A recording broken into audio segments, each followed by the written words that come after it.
Donc ici, j'ai fait semblant, donc je suis en train d'expliquer les amortissements, je suis en train de faire semblant d'encoder un enregistrement dans un dossier bidon, vous voyez, pour Mhm. tester.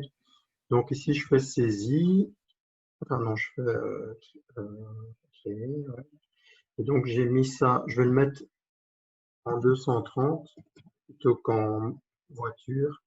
Donc ici, je vais mettre 21V parce que c'est un investissement. Et donc c'est ici à ce niveau-ci qu'il faudra prévoir de cocher la case à amortir. Donc c'est pas dans la configuration. Donc, Donc on il ne met faut... pas le compte 231, on met le 230. Non, ici je suis dans un truc de...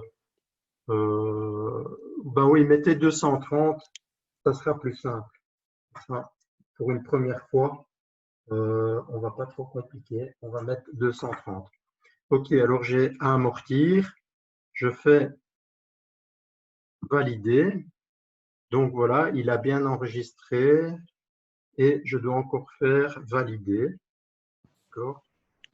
Et maintenant, qu'est-ce qui apparaît? Il apparaît mon écran où je vais devoir mettre les informations. Donc ici, après, vous allez pouvoir le faire pour la facture 6. Ici, moi, je le fais sur une facture qui n'a rien à voir. Mais bon, je fais comme si c'était une facture.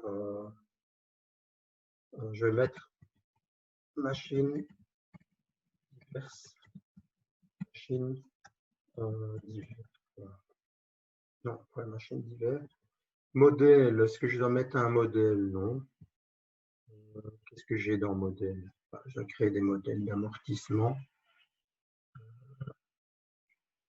Donc ici, il y aurait moyen de créer des modèles d'amortissement.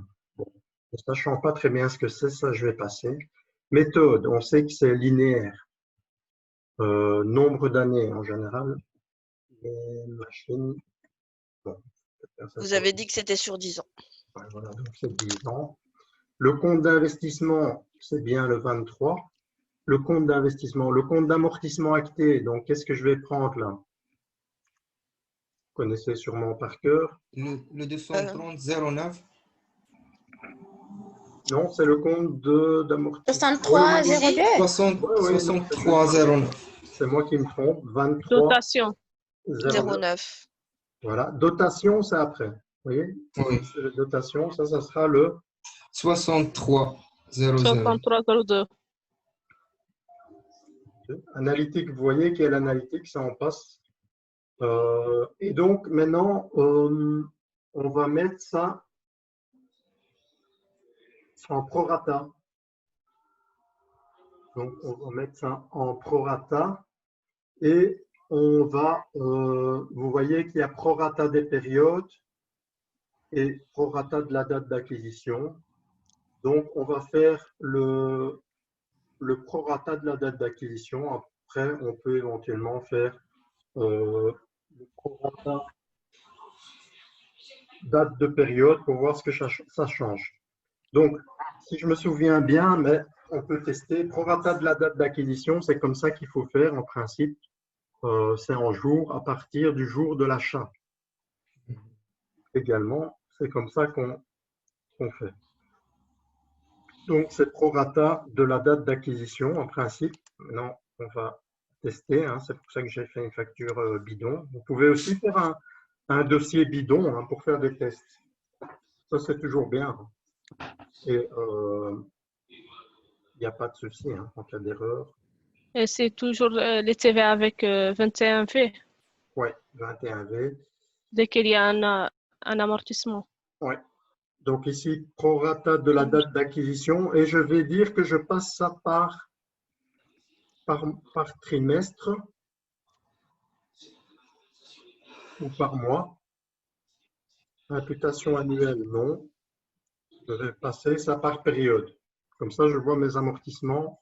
Quand je fais une situation, je vois mes amortissements par mois, par trimestre, parce que ce sont des charges, hein, plutôt que d'attendre la fin de l'année. Si mon patron me dit quel est mon résultat, bah, comme ça, mes amortissements, ils sont déjà pré-encodés. Alors ici, je fais OK. Voilà, ma facture, elle est encodée. C'était une facture de 2000 € hors TVA, hein, vous vous rappelez?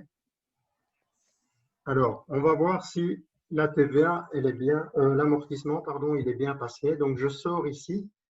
Alors, je crois que ça se trouve ici. Outils, voilà, amortissement.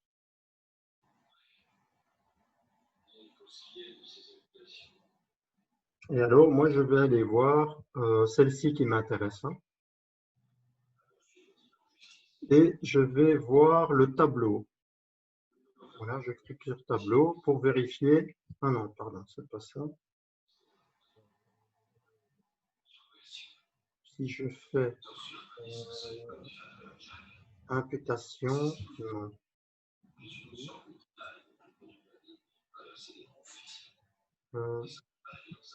Bon, je suis en train d'un peu chipoter parce que je ne me rappelle plus très bien.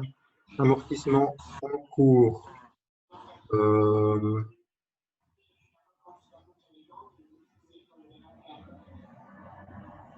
reprends tout là.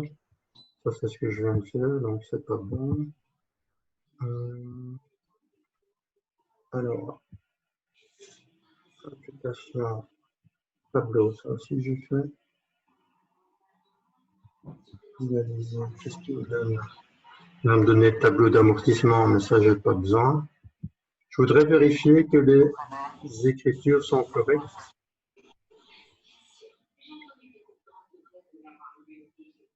Bon, mais écoutez, je ne vais pas trop chipoter. De toute façon, la première étape, c'est d'encoder. Une fois qu'on a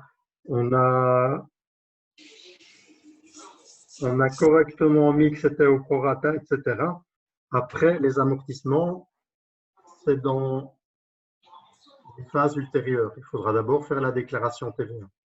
Donc, l'urgent maintenant, c'est d'enregistrer les factures. Ce qui me permettra, entre-temps, d'aller me rafraîchir la mémoire parce que je ne vois plus ici. On peut juste patienter